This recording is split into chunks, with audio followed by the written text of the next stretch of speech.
chaque soir, sur le plateau de Touche pas à mon poste, Benjamin Castaldi se confie sur sa vie et ses expériences personnelles. Alors que le terrible accident de voiture causé par Pierre Palmade est sur toutes les lèvres depuis près de 3 semaines, l'affaire continue d'être décryptée par Cyril Hanouna et ses chroniqueurs.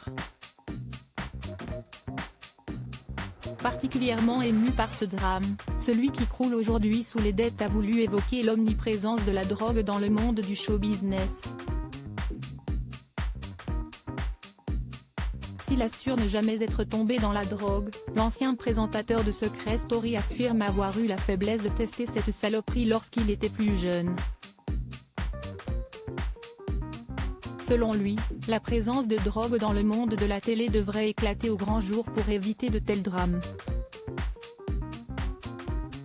Il y a quand même un beau bal des faux CLS concernant l'utilisation de la drogue dans notre métier, le show business.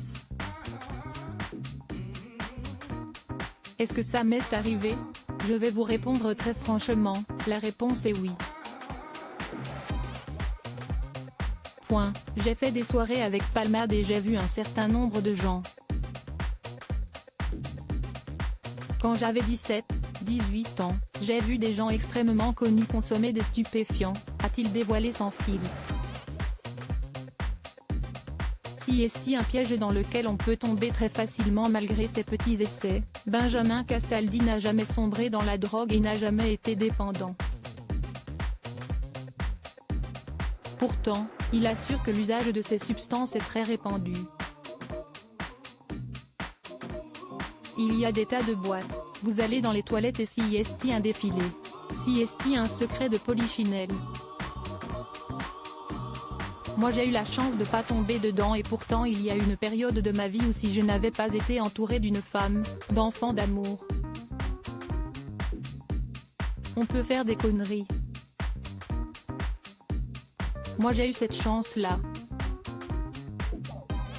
Mais si est un piège dans lequel on peut tomber très facilement et si est une connerie, a-t-il expliqué avant de raconter sa première fois, la toute première fois c'était à Los Angeles. Il y a un mec qui m'a dit, tiens essaye ça et commencé and j'essaye. J'ai passé une tête, ça m'a pas plu plus que ça, mais j'ai eu de la chance.